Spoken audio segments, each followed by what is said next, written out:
अगर आप हमारे चैनल पर नए हैं तो लाइक, सब्सक्राइब और बेल दबाना मत भूलें। एक दफा का जिक्र है, किसी जंगल में बहुत सारे जानवर रहते थे और उनके साथ ही एक खरगोश रहता था जो बहुत ही खूबसूरत था। खरगोश मियाँ, क्या हाल है? आजकल तुम कुछ अलग दिखाई दे रहे हो और तुम्हारी चाल में भी काफी फर्क है। देखो, मैं ठीक हूँ और मेरी चाल भी पहले जैसी ही है। लगता है तुम्हारी नजर में फर्क है। भाई, मेरे कहने का मतलब ये था कि तुम मुझे मोटे दिखाई दे रहे हो लगता है। जंगल में अच्छी हरी भरी घास अग रही है। हाँ, ऐसे कहो ना।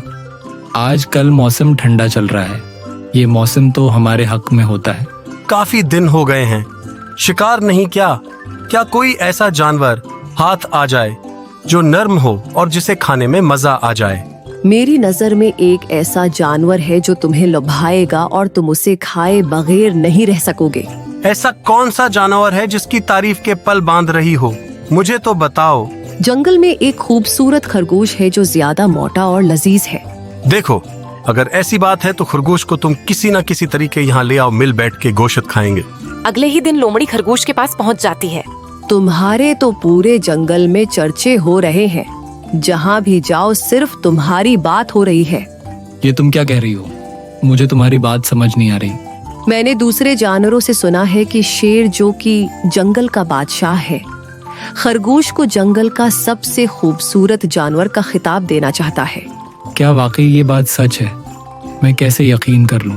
ये खबर सुनकर मैं खुद शेर के पास गई थी, जो कि बिल्कुल दरस्त है, और ये मैं तुझे बताने आई थी।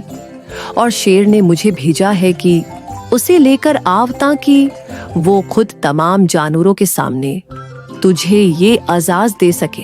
अगर शेर ने धोखे से बुलाकर मुझे मार डाला तो? मैं तुम्हारी दोस्त हूँ, तुम्हारे लिए जान दे दूंगी, लेकिन तुम्हें कुछ नहीं होने दूंगी। खरगोश लोमड़ी की चकनी चपड़ी बातों में आकर शेर के पास जाने के लिए राजी हो जाता है और आखिरकार शेर के पास पहुंच ही जाता है।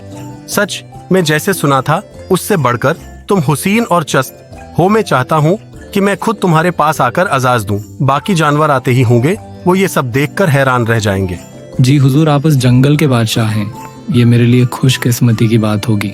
शेर मकारी के साथ चलते चलते जब खरगोश के पास पहुंच जाता है तो अचानक उस पर हमला कर देता है और उसकी गर्दन तोड़कर उसे खाने लग जाता है। उस कहानी से हमें ये सबक मिलता है, जो चीज आपके किसी काम की न हो, उसे पाने के लिए जान झोंके में डालना बड़ी बेवकूफी है।